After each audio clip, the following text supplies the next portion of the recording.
যখন সবাই তোমাকে নিয়ে হাসে তখনই বুঝে নাও তুমি সফলতার পথে হাঁটছ। বন্ধু, এটাই বাস্তবতা। একবার খেয়াল করে দেখো, তুমি যখন সাধারণ কোনো সিদ্ধান্ত নাও, যেমন চাকরি করা, পরীক্ষা দেওয়া বা বিয়ে করার মতো পরিচিত কোনো পথে হাঁটো, তখন খুব কম মানুষই কিছু কথা বলে। যেমন কেউ সামান্য উৎসাহ দেয়, কেউ কিছু পরামর্শ দেয়, আর সব শেষ হয়ে যায়।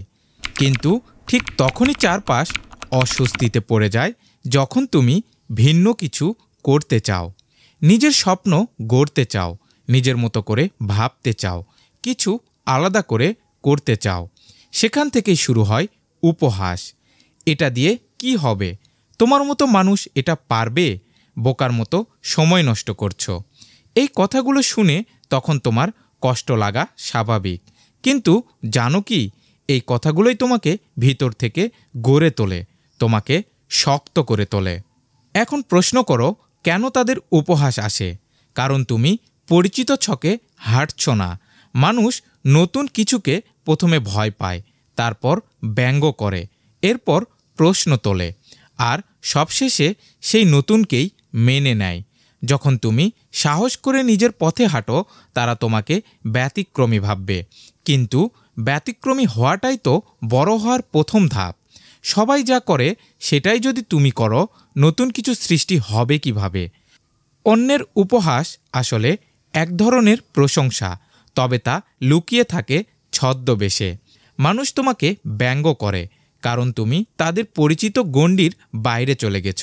তুমি চাইলেই এই কথাগুলোতে ভেঙে পড়তে পারো, আবার চাইলে সেগুলোকে শক্তিতে পরিণত করতে পারো। তোমার নতুন চিন্তাশক্তির প্রতি মানুষের যত বেশি উপহাস বা প্রতিক্রিয়া ঘটবে, তাহলে তুমিও তত বেশি বুঝে নিও তুমি কিছু একটা ঠিক কাজ করছো। ইতিহাসও ঠিক তাই বলে।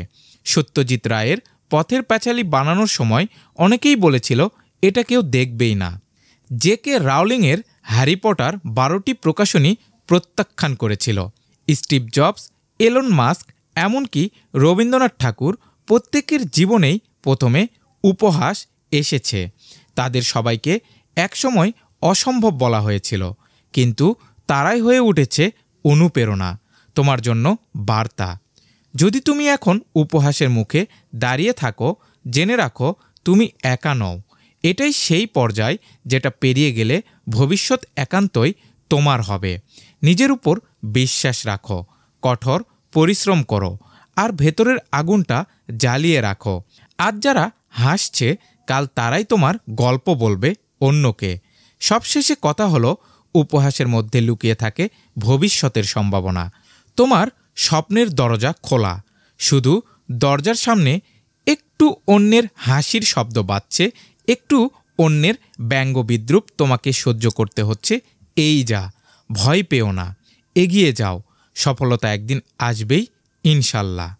সুপ্রিয় দর্শক ও শ্রোতামণ্ডলী, ভিডিওটি ভালো লাগলে একটি লাইক দিন ও কমেন্ট করে জানান ভিডিও সম্পর্কে আপনার ছোট্ট মতামতটুকু।